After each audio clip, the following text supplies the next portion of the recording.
I really liked it. I really liked Friday Night Lights. I really, really liked it. Um, so where to start?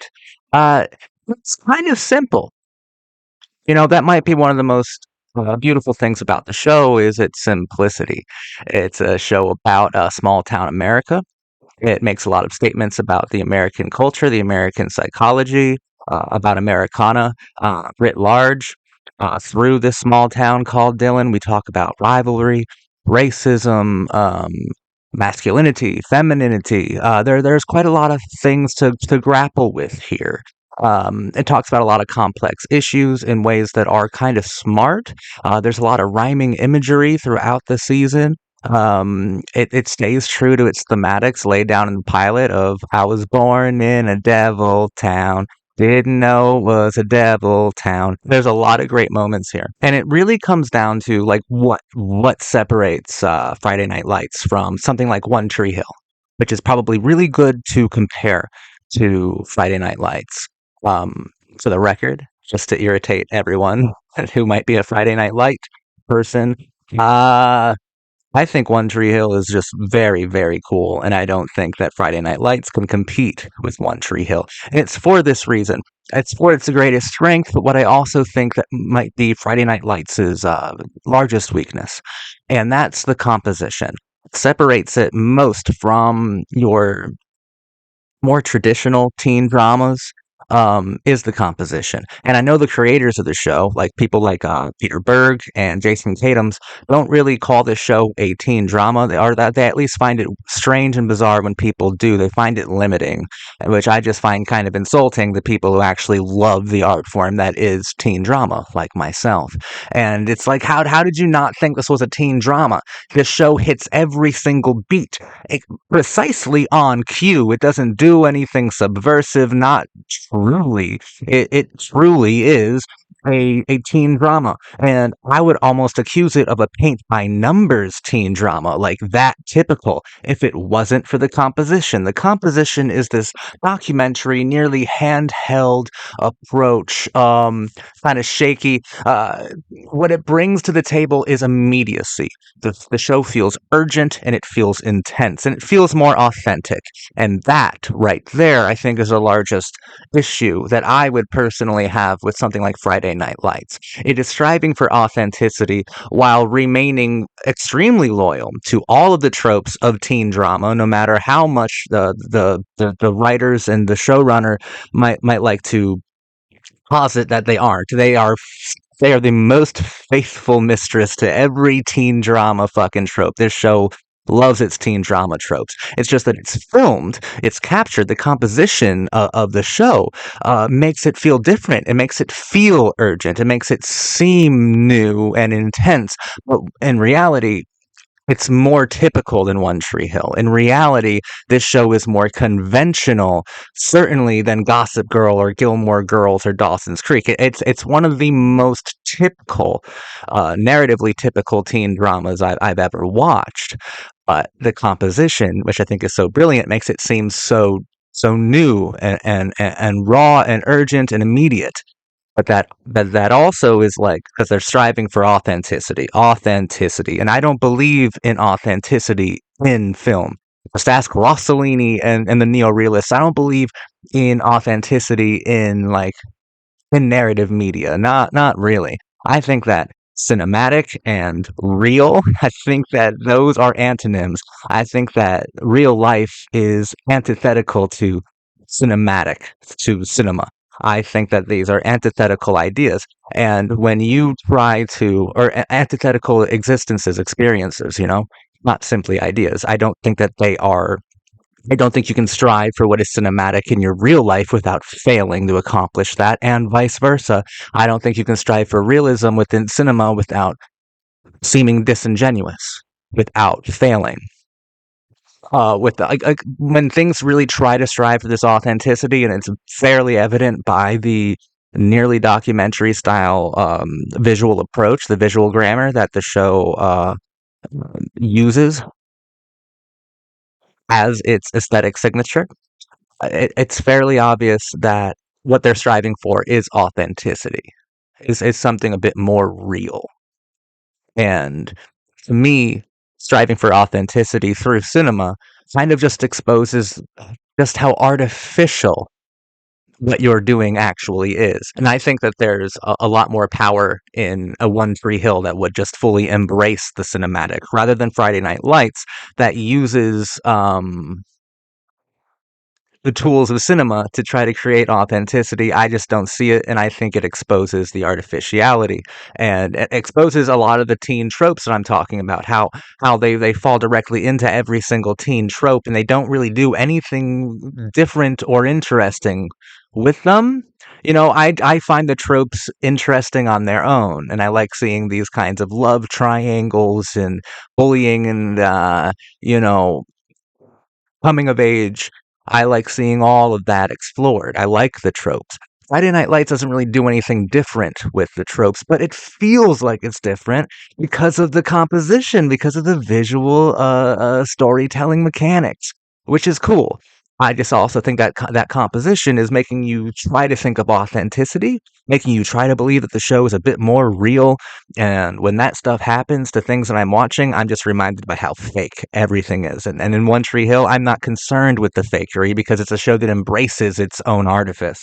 So One Tree Hill is a lot better than Friday Night Lights. So is this show honestly can't compete philosophically or cinematically with the likes of Gossip Girl and One Tree Hill, Dawson's Creek, Gilmore Girls, just Buffy the Vampire Slayer. It cannot compete.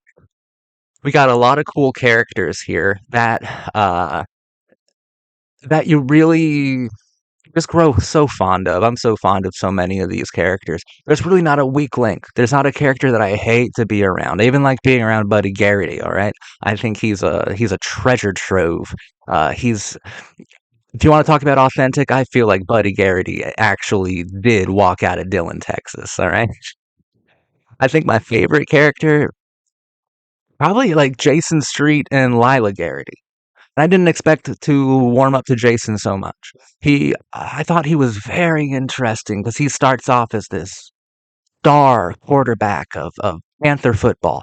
And what Panther football represents to Dillon, Texas, the small town in which this show takes place, is football is where the town derives their pride from, where the town derives its identity from. Their virtue, their victories are vicariously felt through the identity, the framework of the Dillon Panthers. People in the audience, they're watching them and they're living through them on a monumental level. And Jason Street was the quarterback, the star quarterback of the Panthers. Well, he was like an Adonis. He was almost like a Christ-like figure in Friday Night Lights until he tackled somebody the wrong way and ended up paralyzed. And I'm watching it like, wow, wow, this is like the punished quarterback. This is the punished teenage god. And he is just freaking out. And what happens like 2 episodes later, um, his girlfriend Lila Garrity is sleeping with his best friend Tim Riggins. He's just punished over and over and over again until he starts to get some autonomy. So like it's actually almost brilliantly laid out because it's giving him all of these reasons to be mad, to be upset, and I would have been livid.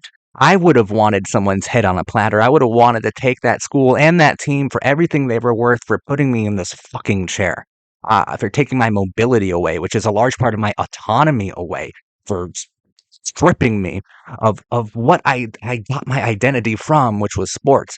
And then slowly over the season, through the help of Herc, who's his friend that he makes inside the rehabilitation center. Uh, he is getting there. He's not getting back to who Jason Street was in the pilot. But he's becoming a new Jason Street, a transformation, which I think is actually like a lot more beautiful for Jason Street. He's given the opportunity to take the team, take the coach, take the school to court. And I agree. I think that he should have been taught how to tackle, but he just takes what he needs. He becomes like an assistant coach there. He becomes a lot more autonomous. He becomes a new Jason Street, a new and, in my opinion, improved Jason Street, where he's realizing like maybe it's not like the Lila Garrity that I'm in love with. Maybe this is a huge piece. Like I'm in forward momentum now. This piece of my life is going to take such a huge rewrite on the part of myself. And I think he's fairly more autonomous than he was when he was on his own 2 feet in the pilot. I think that paralyzed Jason Street is remarkably fascinating because he was the punished quarterback who I think may have had the philosophical notion that like football is so important to everybody in this devil town. And it was so important to me, and it still is so important. It's about community. It's about belonging.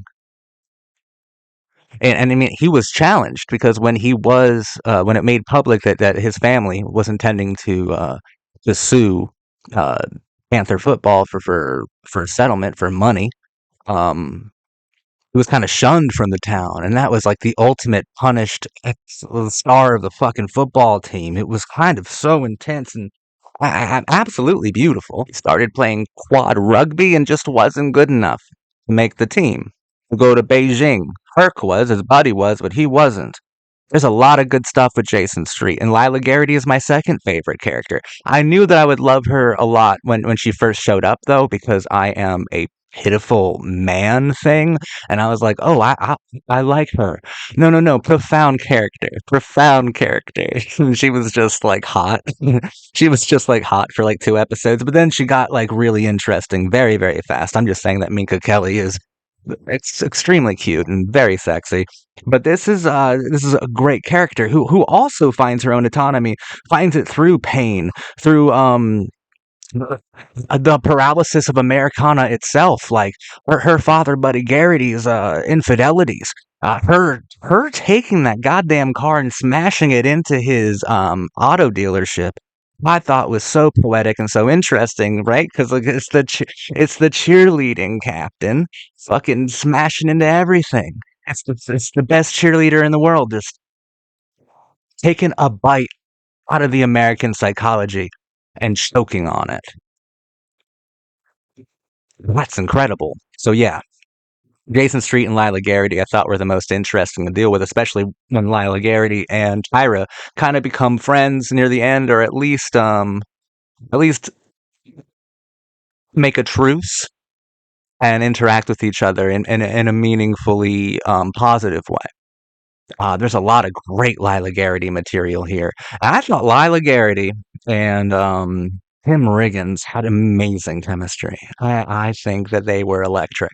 I'd like to see that relationship explored more. Tim Riggins, one of the most self-hating characters in all of teen drama.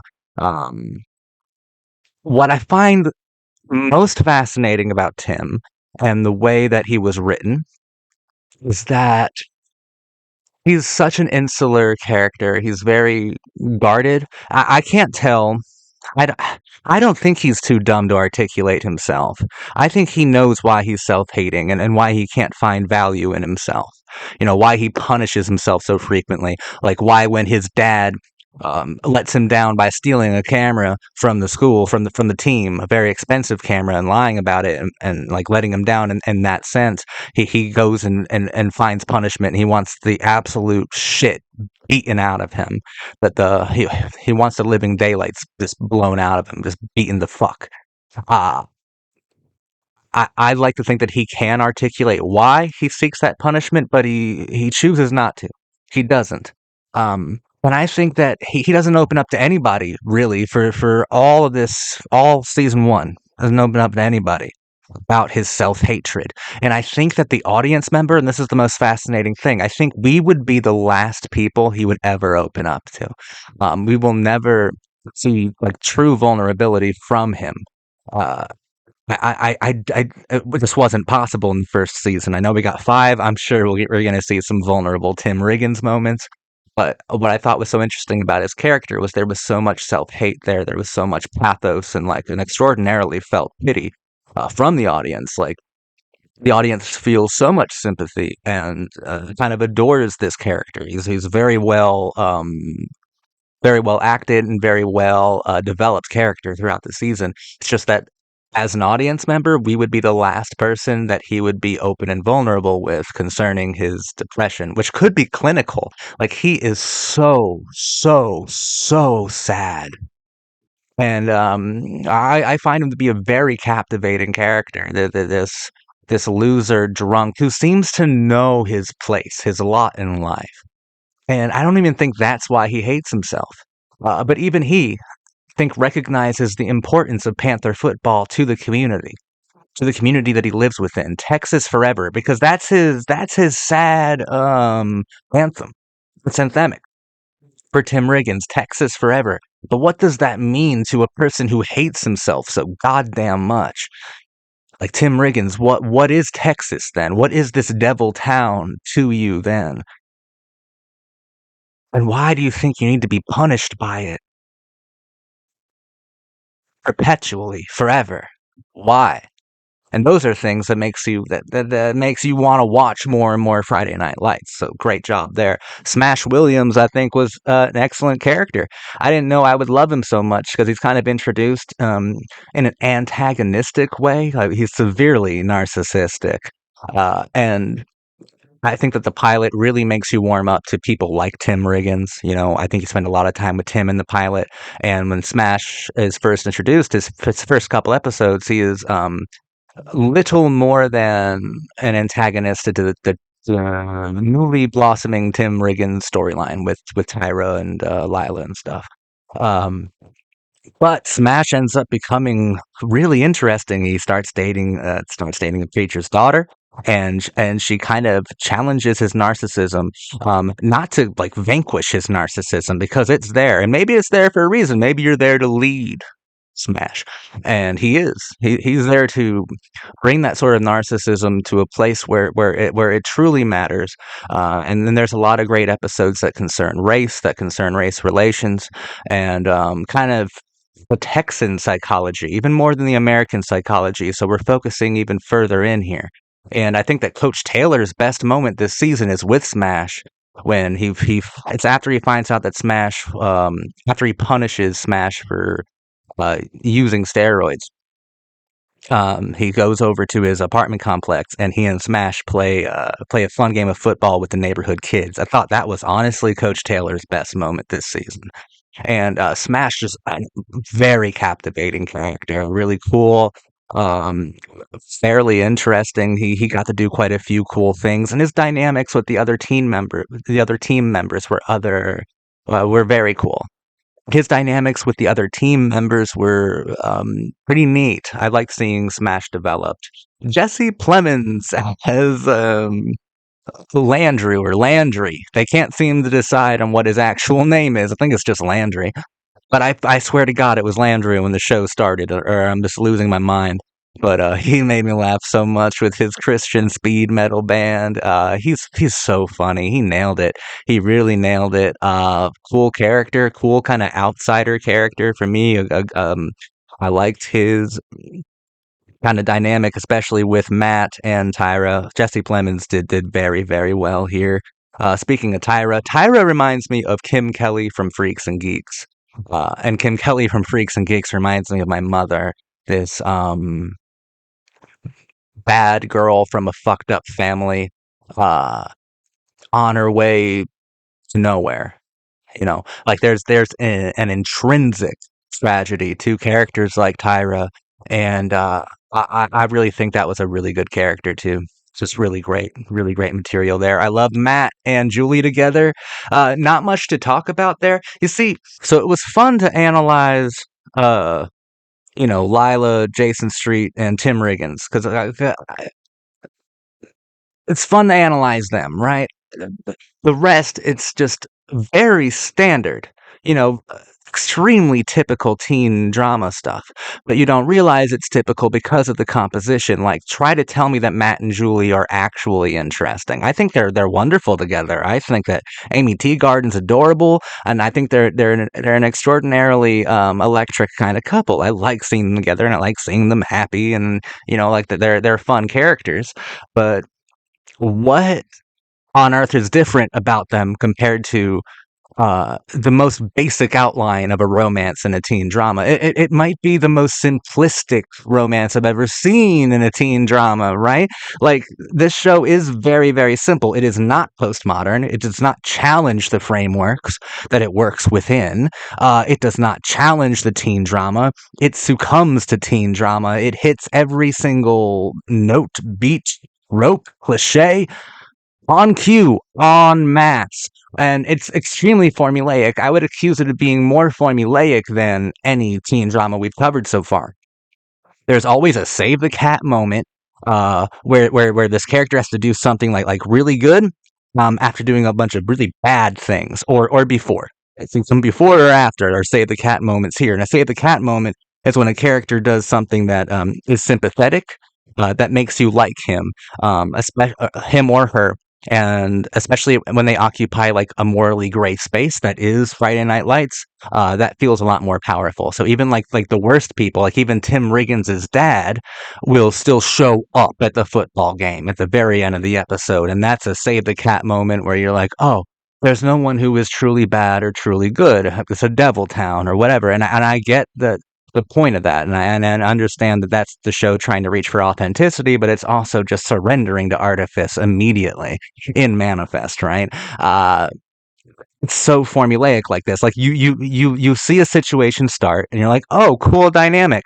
In about 25 minutes, the worst possible thing will happen, and it does, and it does, right? And then it's almost too easily kind of solved. For better or for worse. You know, different levels of drama being solved, but it mostly is mended by the end of the episode. Mostly, um,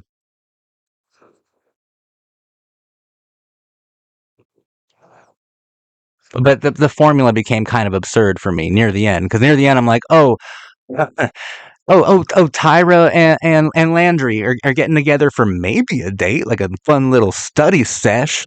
I'm sure that the worst possible things will happen. And a fucking monster tried to rape Lila because Landry's car wouldn't start, so he didn't make it to the diner. Like, of course, that would happen. You know, of course, the formula got to be a bit too absurd for my liking. This. I'm sorry if it offends anybody. Friday Night Lights cannot compete with One Tree Hill. One Tree Hill mops the floor with Friday Night Lights, especially when it comes to formula, especially when it comes to composition, characterization, character development, emotion, psychology, philosophy, all of it. Because there are parts of Friday Night Lights where I'm like, oh God, this is the most soap opera typical fucking thing you can do, but you get to use your composition, your documentary handheld visual style as a safety net for stale ideas, for tired ideas. You know, Friday Night Lights really is not adding anything to the teen drama art form at this point. And that's probably my major gripe with it. Like, I could talk about One Tree Hill or even Pretty Little Liars and Gilmore Girls, Dawson's Creek, and be like, this show's doing an amazing, innovative thing, at least philosophically, and pushing the boundaries and pushing the teen drama genre forward. Friday Night Lights is not. It's really good. I really like it. Um, there's really a lot of potential, but I don't see it actually doing anything that is really massive. I really don't. You take away the composition, and narratively, it is the most typical, cliched, trope-fueled teen drama on the face of the earth. Now we're going to talk about Coach Taylor and his wife. who they are very funny together. Great chemistry.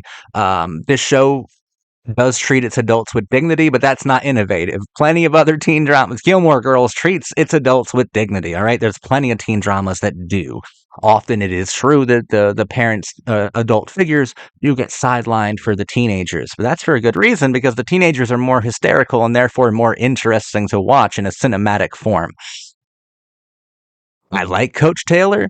I think he's a decent football coach. I like the marriage that he's in. I don't give a fuck mostly though. Like mostly I don't care about their scenes. They're funny in them, so I get something out of them, but I don't care that his wife's pregnant. I don't care half the shit they do.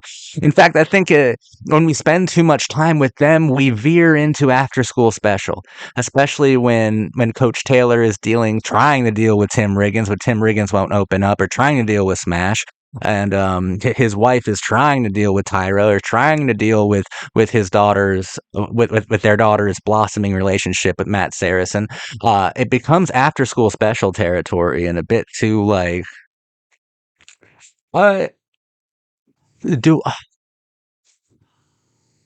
lame, too fucking hokey, honestly, a bit too that might be another problem. Now I'm thinking about it. I think that Friday Night Lights is a show that is directed at families, like entire families. Where something like One Tree Hill, I think, was specifically made for teenagers and maybe people in their 20s. This show, I think, provides so much dignity and power to its adult characters because I think that adults are 50% of their desired audience. And uh, I think a lot of the adults, I don't buy the save the cat bullshit. I think most of the adults are awful. And I think that if you care about your community, then you should have more to be proud of than fucking football, than nostalgia, than a violent power trip. I think you should have more to be powerful for than that. And I get that Coach Taylor is like the new architect, like the hotshot new architect of the hopes and dreams of Dillon, Texas, because he's a coach of the Dillon Panthers. Um, I don't think that there's um, anything really virtuous about being a part of a community and not helping that community achieve anything that actually is impressive, or worth being proud of. Like the adult characters, I think, surrendered to complacency, surrendered to um, self hate in a large way. Maybe Tim Riggins just got a jump start on that. Maybe he can see like my brother is still like his glory days, um, which I'm living within. Like this is the best my life will ever get, and I know it, and I already hate it, kind of thing. I just think the adults have a lot to answer to that Friday Night Lights, that Peter Berg and Jason Katims didn't force them to. I think the characters have the adult characters have a hell of a lot to answer to. Why is this town so fucking shit? Why does America suck so fucking much? I don't like football. Fuck you. Like answer to it. Like why why is that the only hopeful thing we have in this goddamn town? You know, we spend every game praying to God, and it's and there's not a single atheist on this whole show. There's not a single character that even questions God, and maybe that's true to Texas, but I don't know. I find that kind of hard to believe, and typically easy for the show. There's nothing that makes you think like, oh, this is a different sort of show for a teen drama than watching a team of football players pray. You know, it means nothing if you don't like investigate what that prayer represents, and never do. It's just the mechanics of ritual. You know, like then God isn't really fully dealt with on the show. It's just a simple part of Dylan life, which is poetic in its own way, and that probably is the point of the show. It's just don't strive for realism. What I'm saying. Embrace the cinematic. I want to see, even if it seems contrived, it's fucking a show. It's cinema. Everything's contrived when you're working in artifice. I want to see these concepts challenged. I want to see these adults taken to task. You know, I like Friday Night Lights quite a bit. I thought it was very good, very very good. Um, I just don't think it's it's masterful at all. It's not. It's not masterful at all. It's not doing anything different. You take the narrative, and the narrative is the most typical fucking young adult novel you've ever read in your life.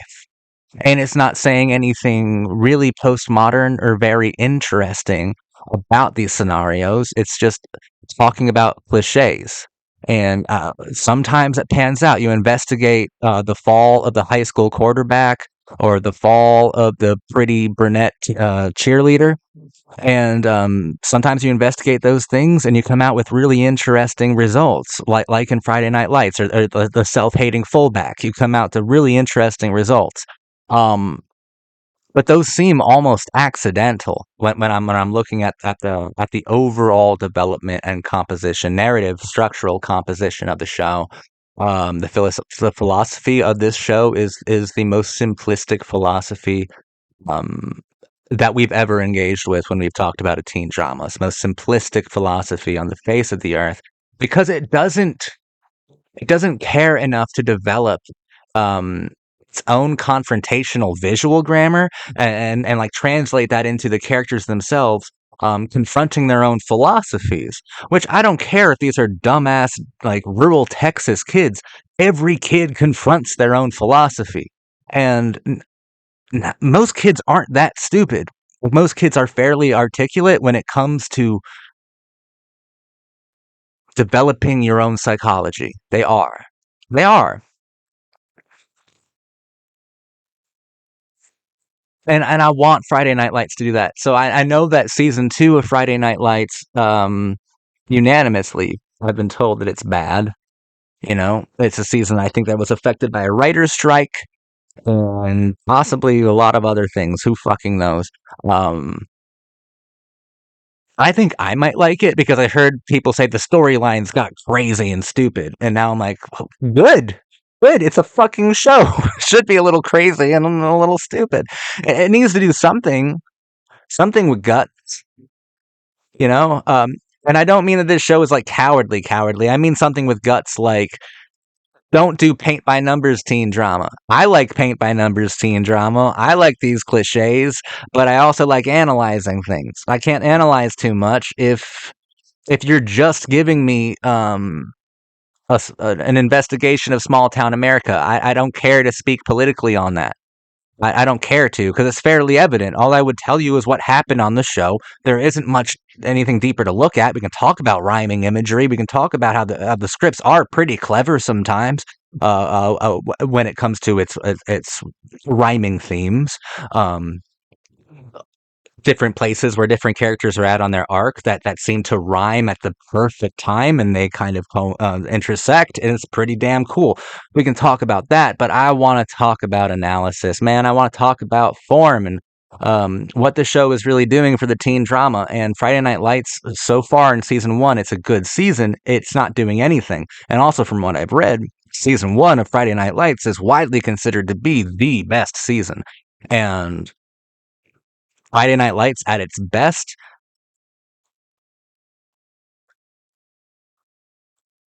it's just a little bit better than One Tree Hill at its worst, because at least One Tree Hill was interesting always. Even even at its most embarrassing, it was still philosophically astute. There's not much here for me to chew on. I really like the show. I really like the show, and I can't wait to come back. I'm developing a fucking accent watching this show. These goddamn Texan drawls, these fucking Texans, it's contagious, nestles in your brain, and you start dropping all the G's. Like, why would you want to say talking? Like, fucking loser. If you can say talking, like a goddamn alpha man. I really enjoyed the season. I'm just man, I just get really frustrated when I engage with media and I go to do these analysis videos and I just end up kind of repeating and at the best reframing what happened rather than analyze, interpret, deconstruct what happened. Uh, which is kind of what I did in this analysis. Like my reading of Lila and Jason and Tim, it's not anything that isn't explicit in the show itself. Like it's there. It's extremely straightforward and easy to pick up on. It's literally what happened. And all I'm doing here is kind of repeating what happened because the show goes as deep as its depth provides. There's no deeper level. And I like going to a deeper level that's kind of implied by the show. This show has no deep waters for me. This show is not very deep. But it wants you to think that it is. And that's why the composition is both brilliant and a hindrance. Because it's actually not deep. And once you get past the composition, you realize just how shallow a lot of Friday Night Lights is. But hey, I will see you at season 2. Hopefully I didn't frustrate any big Friday Night Lights fans out there. I love you all, and I really like this show, so I can't wait to see more of it.